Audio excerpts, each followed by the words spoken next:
इस वीडियो में हम देखने वाले हैं सिस्टम एनालिस्ट की ड्यूटीज़। सिस्टम एनालिस्ट रोल का रोल तो हमने पिछले वीडियो में देख लिया था। इसमें देखने वाले ड्यूटीज़ क्या होती हैं। तो स्टार्ट करते हैं। Duties of system analyst. System analyst का मेन ड्यूटी क्या है? एनालिस्ट को एक पहला ऑर्गेनाइजेशन में या ग्रुप, किसी भी ग्रुप में हो, कोऑर्डिनेट करना होता है। कोऑर्डिनेट करने के बाद एक बाकी जो ग्रुप मेंबर हो उनके साथ कोऑर्डिनेट करना और एक computer based system, information system बनाना। अब मेनली इसके अंदर भी क्या क्या ड्यूटीज़ होते हैं स्पेसिफाई सिस्टम एनालिस्ट के, वो देते हैं। पहला डिफाइनिंग रिक्वायरमेंट। जो हमें रिक्वायरमेंट होगा उसको अच्छे से डिफाइन करना पड़ेगा। उसको डिफाइन करना होता है कि जैसे यूज़र से उसने रिक्वायरमेंट सारी ले ली और उसको अब और समराइज़ करेगा कि एक्चुअल में रिक्वायरमेंट क्या है यूज़र की, तो उसको डिफाइन करेगा।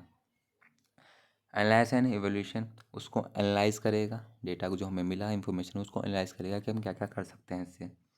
Drawing up the function specification. अब उस डेटा का फंक्शनल पार्ट जो होता है, जो सिस्टम है उसको फंक्शनली कैसे काम करेगा वो बनाएगा, फंक्शनल पार्ट बनाएगा। एवलुएटिंग एंड सिस्टम को एवलुएट करेगा, जो भी ऑपरेशन होंगे सब करेगा उसमें, जो भी फंक्शन में जो भी ऑपरेशन होंगे सब कुछ करेगा। सिस्टम लाइज का काम ड्यूटी होता है सारे। प्रायोरिटाइज एंड रिक्वायरमेंट और consequence.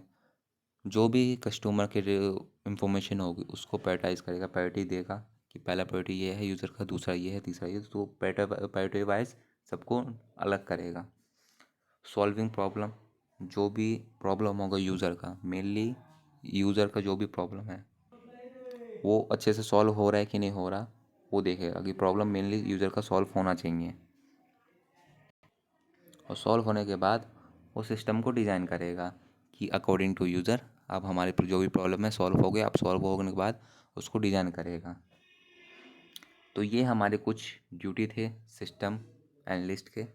Hope you understand the all the concept of duty of system.